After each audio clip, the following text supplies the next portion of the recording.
Bienvenidos sean todos a una nueva conexión de Shabbat, ¿cierto? Siempre cada Shabbat eh, llegamos con una nueva porción. Cabe recalcar que esta porción siempre se daba dos porciones en un día o en una semana, claro. Pero como este año fue año bisiesto y para que esta última termine el libro de Shemot, ¿cierto? Esta es la última de este libro de Éxodo, ¿cierto? La última porción que corresponde Éxodo, ¿cierto? Shemot 38, del versículo 21 al capítulo 40 hasta el versículo 38 ya es el final del libro de Shemot. Entonces, es la última para que después ya cuando empiece Vaikra, ¿cierto? O sea, ya casi antes de Pesaj, ¿cierto? En el último Shabbat antes de Pesaj. Entonces, como les decía, para Shapek Kutei, esto es como el recuento de lo que era el Mishkan, ¿cierto? De la construcción del Mishkan, de todos los materiales, de todas las cosas que se donaron, ¿cierto? Voluntariamente, por razones, como lo explicaba bien en ya anteriores, no cualquier persona, sino que eran personas que tenían la intención de dar, eh, no con egoísmo, sino que transformado en el ámbito espiritual, construyendo para sí mismos su propio tabernáculo, su propio Mishkan, ¿cierto? Mishkan siempre, cuando se hable de la palabra Mishkan, este especie de tabernáculo móvil o templo móvil que llevaban los israelitas, ¿cierto? En este caso los que lo cargaban eran los levitas, Leviim, ¿cierto? En, en hebreo, y lo cargaban en el desierto y lo andaban trayendo, lo tenían que desarmar, lo tenían que armar, tenían que transportarlo, y siempre tenían que estar alrededor del tabernáculo, del Mishkan. Y el título en esta porción, esta clase que damos de los comentarios del Rebbe Nachman de Breslov, y vamos a ver con un pie en ambos mundos. Es el título que Hashem me dio para asimilar, para ver lo que un levita, en este caso nosotros, en ese prototipo de ser Cohen, ¿cierto? Sacerdote, Cohen Gadol, de nuestro entorno, ¿cierto? De nuestros familiares, de nuestros amigos, vecinos, que nosotros debemos ser como un sacerdote para que ellos lleguen a conocer esto y puedan ellos también formar su propio Mishkan, su propio tabernáculo. Entonces, vamos a ir viendo conceptos y cosas para por qué le coloqué con un pie en ambos mundos. Vamos a, vamos a leer un poco de lo que dice la Torá, ¿cierto? El libro de la Torá que en donde salen estos escritos. Entonces, creo que hay un micrófono. Vamos a ver en el versículo 1, en la primera aliada de esta porción, el recuento de materiales empleados en la construcción del santuario. Dice así en Shemot o Éxodo 38, versículo 21. Dice que este es el recuento del Mishkan. Y vuelve a repetir el Mishkan del testimonio. De acuerdo a la cuenta realizada por orden de Moisés, los levitas hicieron el recuento bajo la dirección de Itamar, hijo del sacerdote Aharón, que era sobrino de Moisés. Él iba a ser el próximo, porque esto era por sucesión de familia, de los hijos tenían que tomar la posición del padre en lo que Dios le había encomendado. Era la familia destinada a ser sacerdotes y sumos sacerdotes. Por ende, siempre tenía que haber un sacerdote que era como el líder y el resto oficiar juntamente con ellos, y ahí también una serie de levitas también de la familia, de la tribu de Leví, pero que se dedicaban al servicio de transportar el tabernáculo, de hacer los sacrificios y muchas cosas más.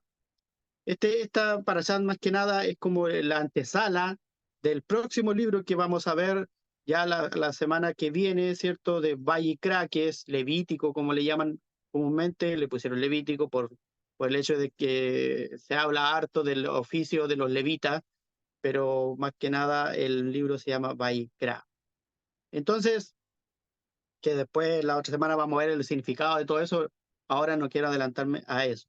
Pero sí es como un puntapié, por decir así, un enlace para lo que se viene. Entonces vamos a darle importancia a lo que es el trabajo de estos levitas, el por qué tenía que hacer esto. Entonces vamos a ver un poco de lo que recabé de los comentarios del Rebbe Nachman, ¿cierto? De Breslau, este maravilloso siervo de Dios, ¿cierto? Rebbe, que en sus escritos de mucha sabiduría nos da luz para ir desglosando lo que la Torá quería decir. Entonces, con un pie en ambos mundos, en esta Parashá Pekudei, una pregunta que, ¿por qué Dios ordenó a Moisés que los hijos de Aarón fueran los que sirvieran después de su padre, ¿cierto? En el sacerdocio. ¿Por qué no tenían que ser otras personas, o otras familias, otra tribu, no sé? O de los mismos levitas, pero no de los hijos de Aarón, porque recordemos que de los levitas habían varios descendientes. En uno de ellos también estaba Coat, que de ahí era el ancestro de Coré, que vamos a ver mucho más adelante lo que pasó con Coraj, ¿cierto? Coraj es el mismo.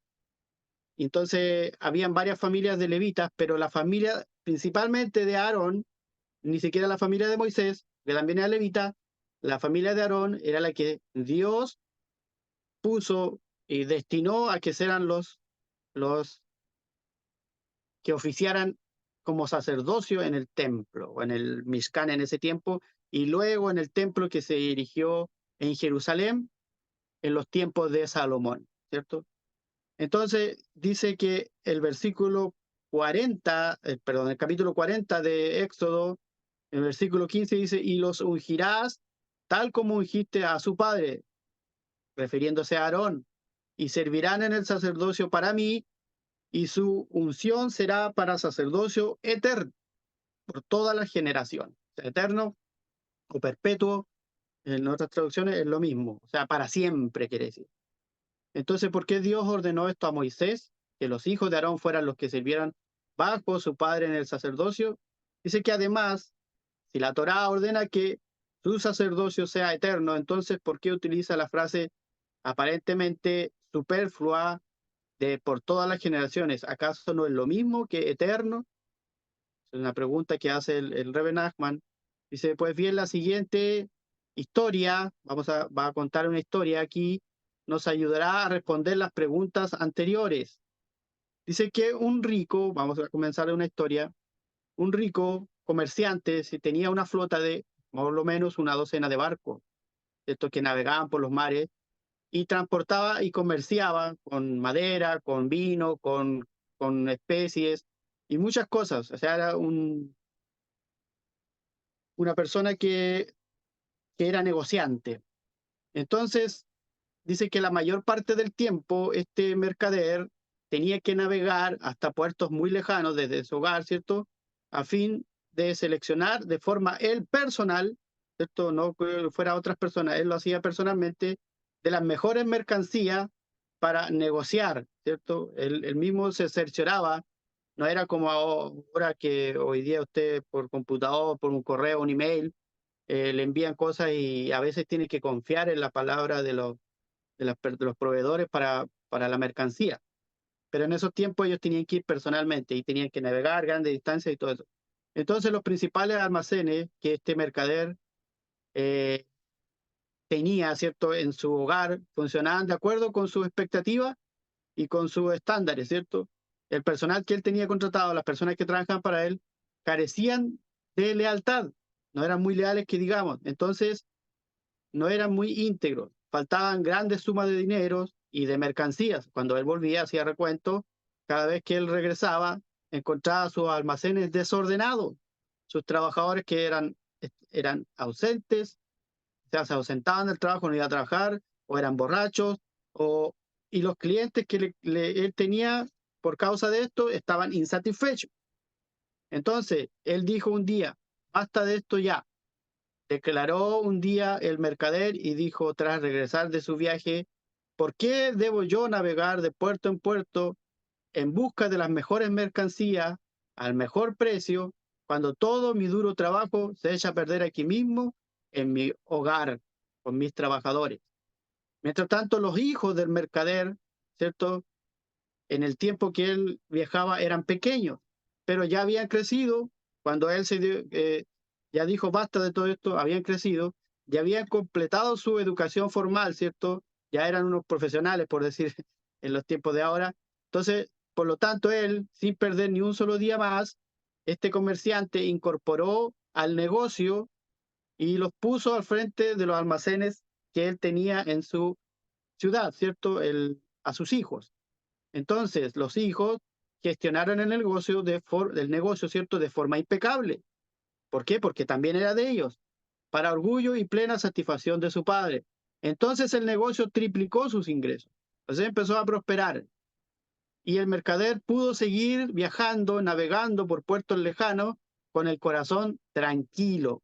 Aunque estaba físicamente al otro lado del mar, la presencia de sus hijos en los almacenes era como que si él mismo estuviese a cargo de ellos y para deleite de los clientes y todos los que hacían negocios con ellos.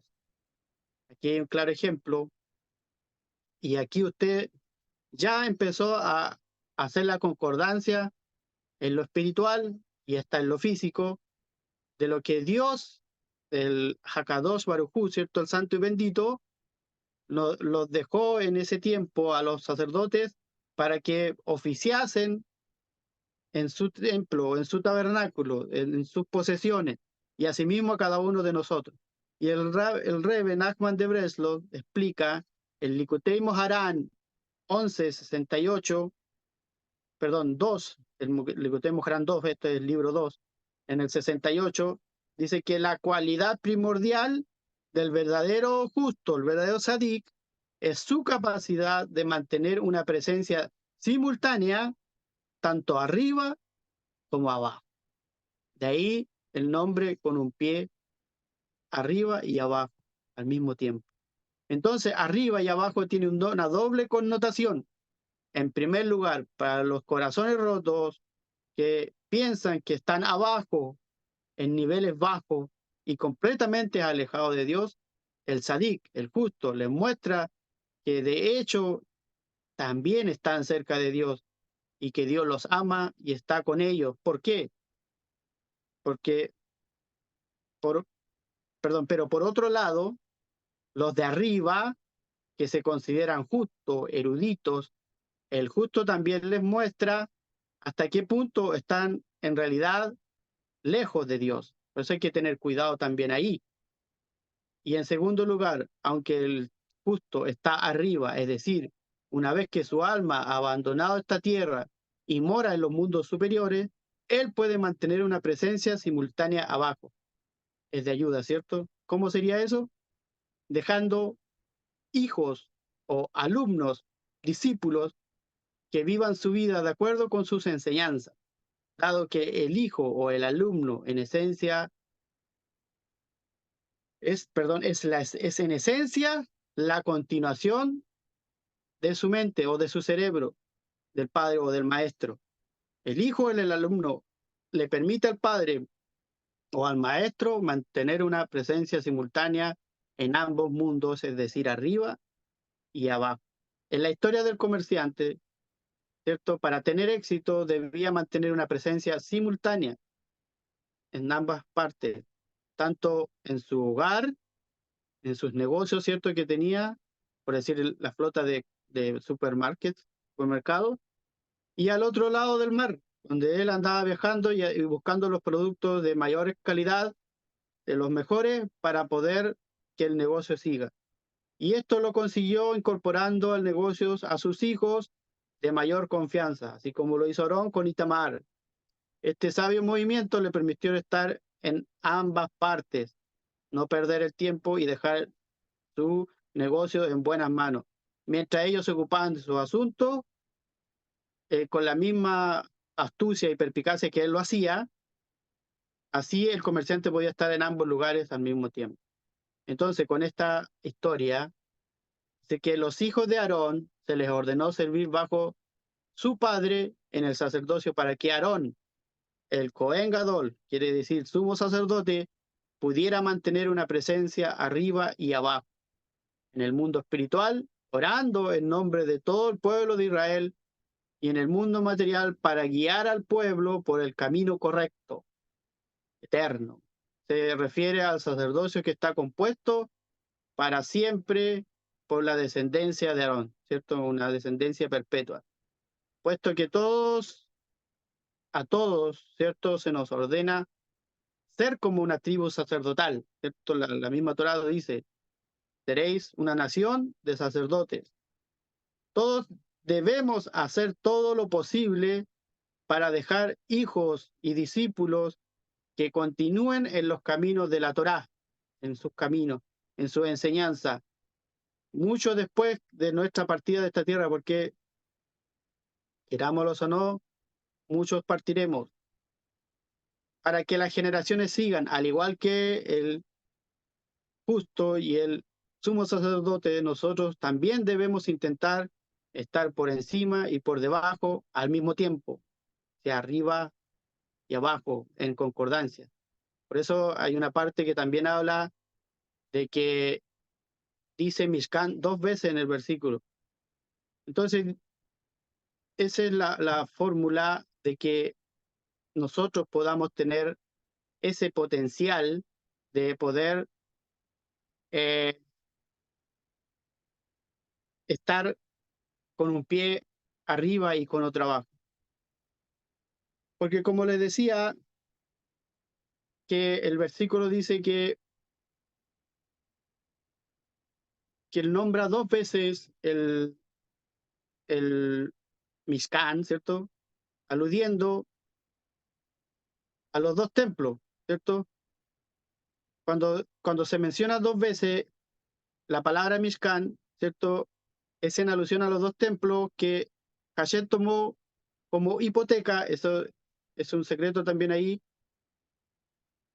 en las 2 destrucciones de cuando se destruyó Jerusalén, ¿cierto? Destruyeron los 2 templos 2 veces por la falta que cometían los israelitas.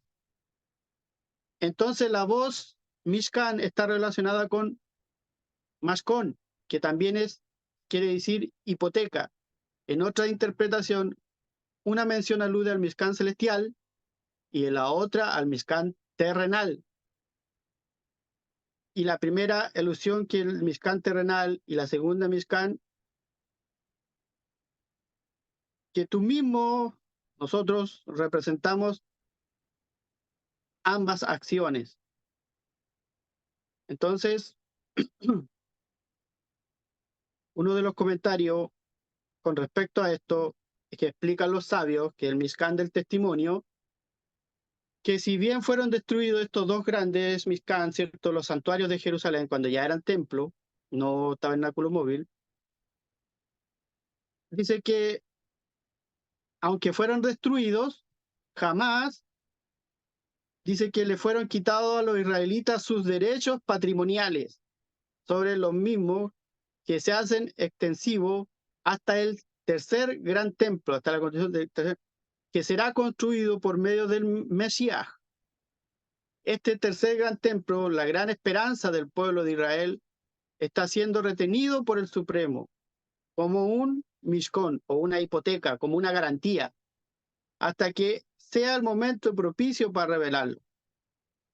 Entonces, eso es lo que quiere decir que la palabra Mishkan y Mishkón guardan o provienen de la misma raíz. Conforme con la ley judía, el que tiene a su cargo la custodia de una garantía o una hipoteca, ¿cierto? Está comprometido a devolverla. como que usted queda a cargo de algo, ¿cierto? Tiene que estar dispuesto a un día devolverla. Es así como Dios la tiene retenida y un día dice que Él construirá el tercer templo, pero en tiempos del Mesías.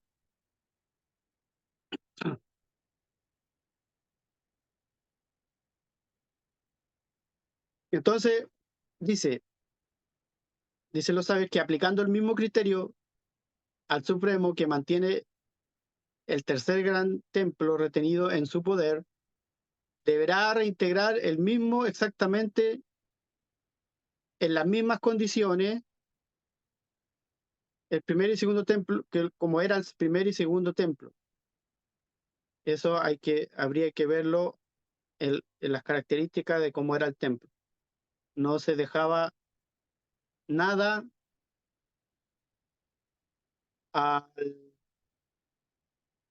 por decir así, sin seguir una instrucción. Entonces, el secreto de que los levitas fueran designados, ¿cierto? Para que puedan transportar, me fue el texto, mi apunte.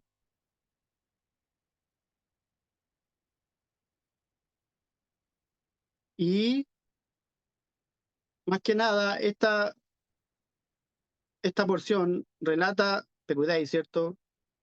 Las cuentas del tabernáculo, ¿cierto? El tabernáculo del testimonio, como se le llama, que fueron enumeradas por Moisés, y las obras de los levitas bajo la dirección de Itamar, hijo de Aarón. Entonces, como se decía que Mishkan está relacionado con garantía también, Dios nos dio el tabernáculo, ¿cierto? Como una garantía de que Él siempre estaría con nosotros. Ahí la unión del plano físico con el plano espiritual. Llevando las cuentas eficaces de este tabernáculo, o sea, estando a cuenta nosotros mismos protegiendo nuestro tabernáculo, es como una garantía de que Él siempre estará con nosotros. En una parte dice que Él habita ya dice que ya no habitaría en templo hecho por mano de hombre, sino que en nosotros, pero no cualquier tabernáculo. Si pide un tabernáculo en desorden, en caos, como lo es este plano físico, se dice que este plano físico, el gran dominio, es el dominio demoníaco. Ellos están en dominio, pero siempre el bien va a eliminar el mal. Por eso es que hay que atraer el bien desde arriba para que el mal abajo sea, por decir así, aplastado, o sea, sugestionado. Entonces, es como que si usted, por ejemplo, tiene una persona o usted mismo tiene una bacteria o un virus, pero usted le aplica antibióticos, esa bacteria o ese virus va a desaparecer. Lo mismo para estar bien con nosotros, con Akadosh Baruj Hu, tenemos que hacer que baje la presencia divina, la Shejinah, a nosotros, a nuestro santuario, a nuestro tabernáculo, para eliminar el caos que nos asedia en este mundo físico, en nuestro plano bajo, por decir así. Por eso hay que tener un pie arriba y un pie abajo. Entonces, también Mishkan es similar a Maheini, que quiere decir me atrajo. En Cantar de los Cantares dice, pues nos atrae hacia Dios, Él nos atrae hacia Dios y atrae a Dios hacia nosotros. Tiene que ser una constante. Nosotros a Dios y Dios a nosotros. Por eso es con un pie arriba y con un pie abajo. El propósito del tabernáculo, al igual que el propósito del templo, que le siguió, ¿cierto? Primero fue el tabernáculo, después el templo, era atraer y juntar a la gente para servir a Dios. Likutei Alajot, libro 3, página 380, aquel que lo quiera buscar y tenga el Likutei Halajot.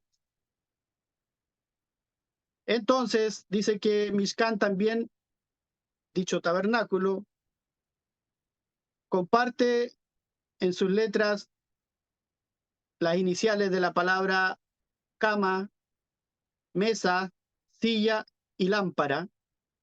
Y estos objetos mundanos, ¿cierto?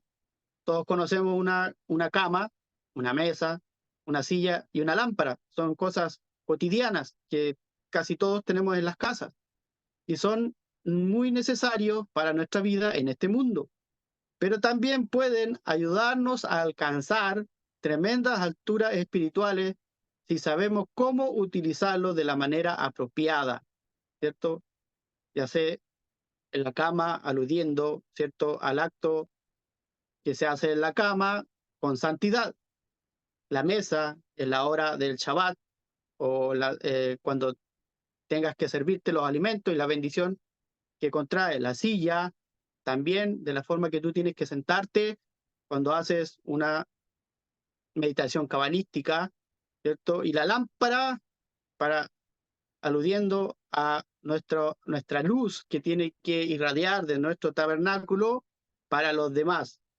Así, en breve, dándole una explicación a cómo aprendemos cómo hacerlo de los grandes justos, como está aludido en las letras finales, ¿cierto?, de estas 4 palabras, que lo que es cama, mesa, silla, lámpara, que si usted junta las letras finales de estas 4 utensilios, pero en hebreo, conforman la palabra Aharón. Y quién era Aharón, o Aarón, como le quiera decir, era el Sadik, el primer sumo sacerdote puesto por Dios para oficiar en el tabernáculo, el que podía entrar hasta el lugar más profundo, el más santo, de una forma santificada para poder intervenir, para poder interceder por el pueblo, por los demás. Entonces, ¿por qué nuevamente hablamos de que la palabra Mishkan en el versículo que leímos, en el versículo 21, ¿cierto?, está mencionado 2 veces, tabernáculo o Mishkan 2 veces? Pues así está erigido o destruido, siempre permanece con nosotros. El tabernáculo era desmantelado, ¿cierto?, cada vez que el pueblo judío se ponía en marcha, y reconstruido cada vez que acampaba. Todo eso tenía que hacerse para poderse transportar. Entonces, para enseñarnos que siempre Él nos acompaña y Él está con nosotros. Los israelitas pudieron viajar a través del desierto, donde hay lugar peligroso, donde hay serpientes venenosas y escorpiones, en un lugar vacío de fe y de serenidad. En vez de todo eso, en lugar de lleno de confusión y de dudas, pues el tabernáculo siempre estuvo con ellos. Recuerden que el pueblo, cuando andaban por el desierto, siempre habían dudas, siempre querían volver a Egipto porque decían que allá lo tenían todo, pero no reconocían en esos momentos o no se daban cuenta que en Egipto ellos eran esclavos.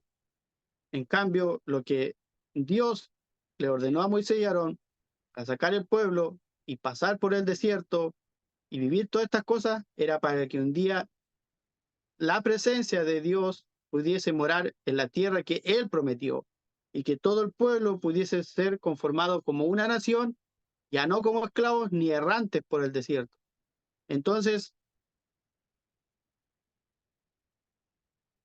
el tabernáculo, que se repite 2 veces, como les decía, alude a los 2 templos que fueron finalmente destruidos.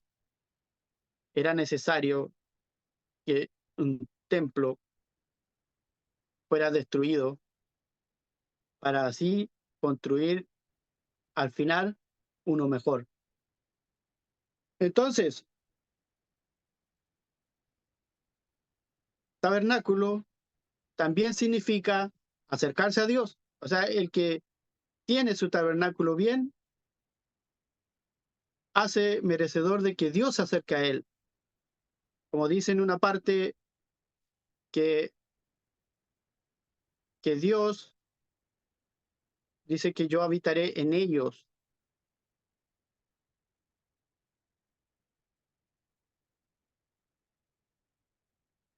Dice que la intención de la Torá, de los escritos de esta porción, o de todas las porciones, bueno, en esta en especial, era contar que el trabajo que se hizo exactamente, de acuerdo con la orden de Dios, alcanzaba con solo decir que los judíos erigieran un tabernáculo de acuerdo con la indicación divina.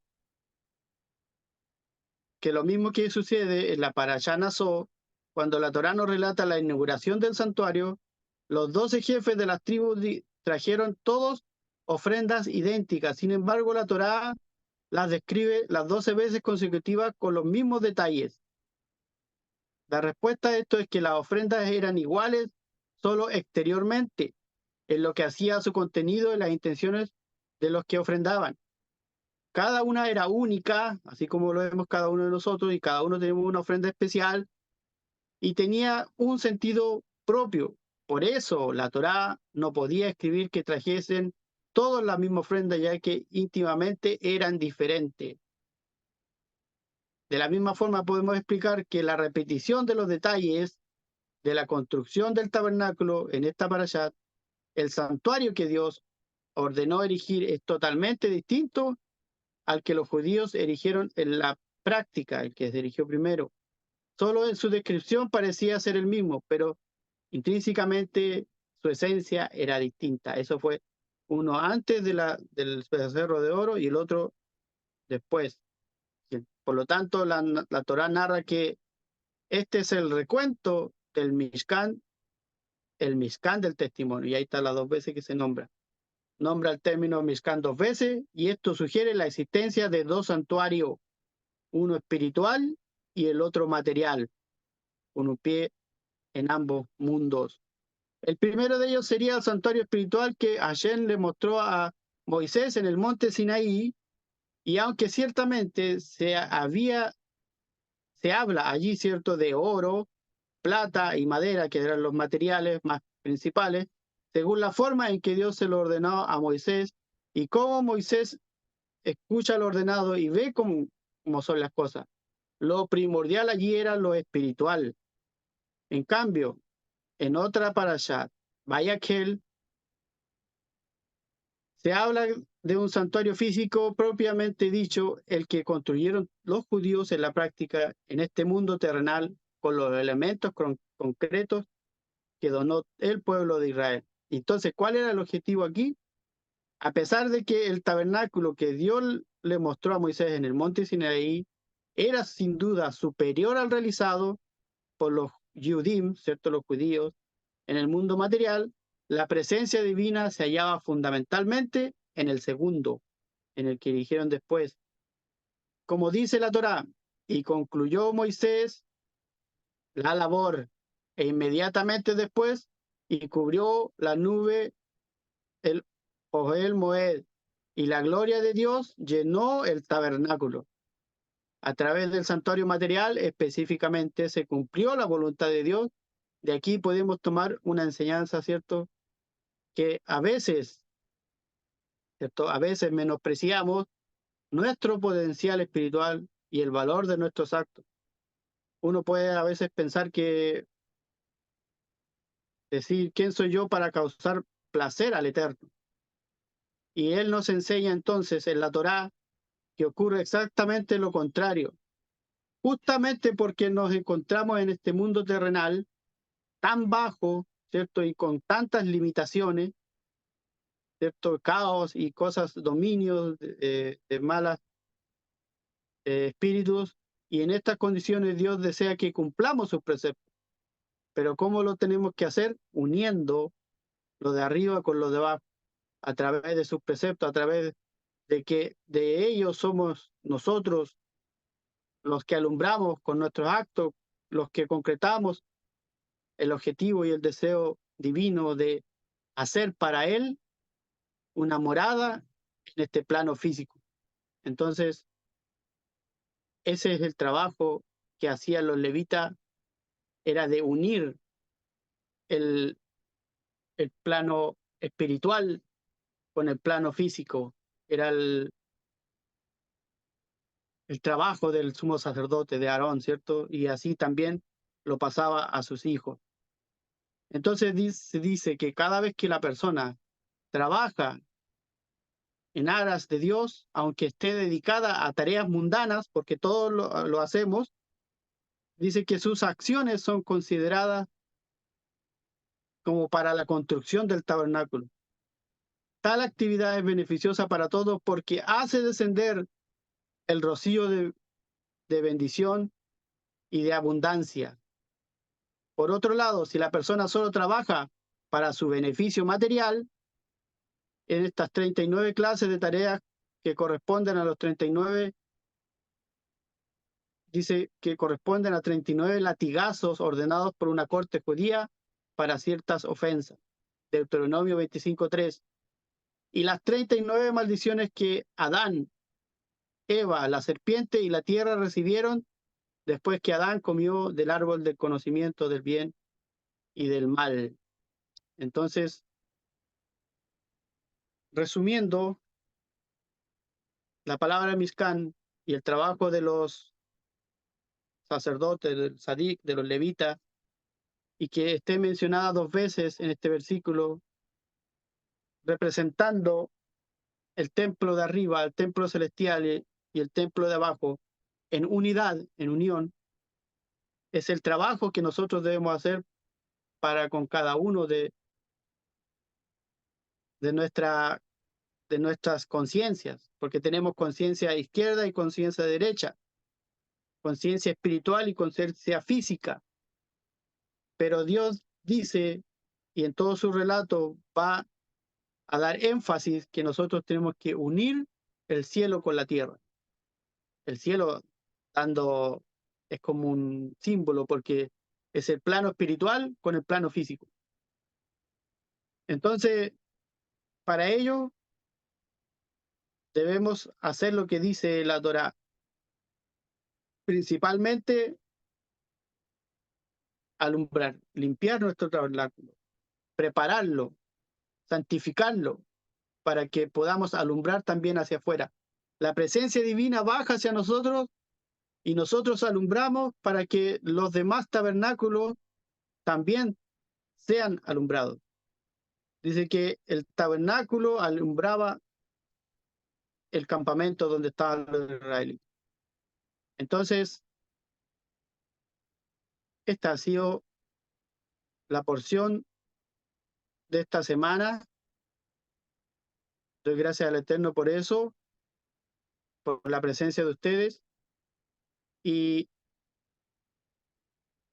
si hay alguien que quiera hablar, decir algo, vamos con el maestro aquí, para que podamos entre todos salir o sacar dudas, o qué les pareció la clase y cosas. Adelante. Hermano Miguel, la clase estuvo bárbara, muy clara, la verdad que no tengo dudas, pero sí quiero agradecerte por tu tiempo y tus explicaciones. Muchas gracias.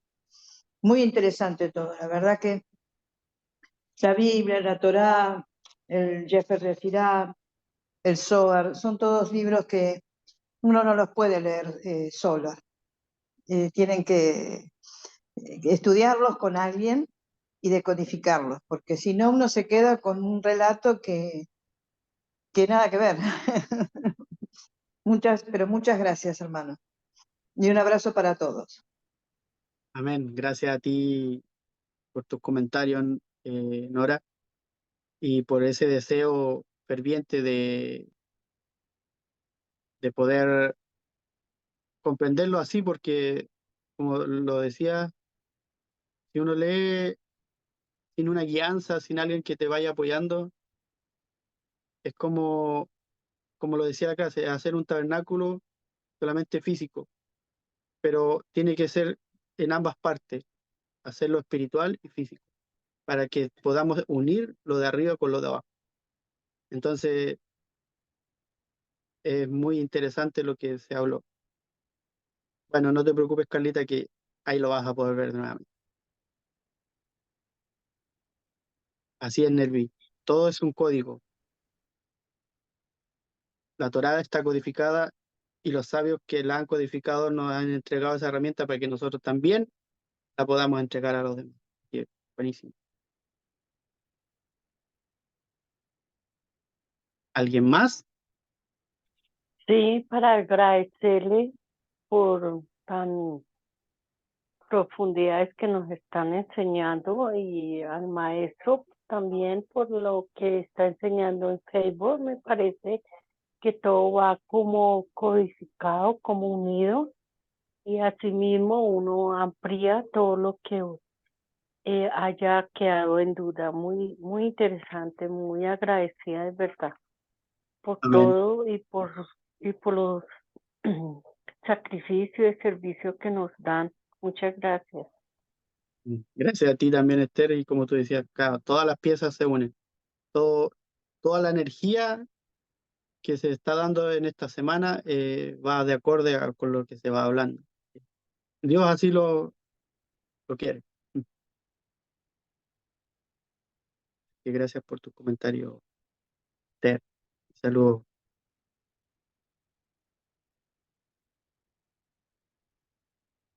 Bien, al no ver nada más, vamos a estar despidiéndonos de esta conexión.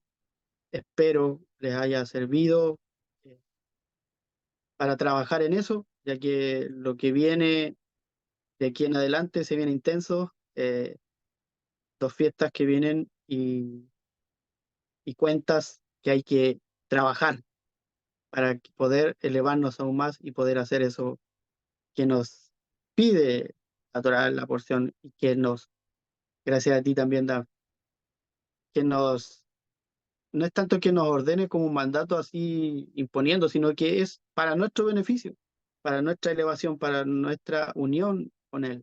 Así que es motivo de agradecimiento de lo que el Eterno, de las herramientas que nos entrega. Así que ese recuento, dar un buen recuento de lo que Él nos pide. Amén.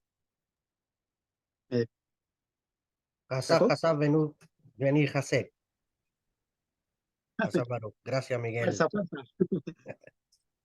Amén. Gracias y también para ti y para todos ustedes, Hazab.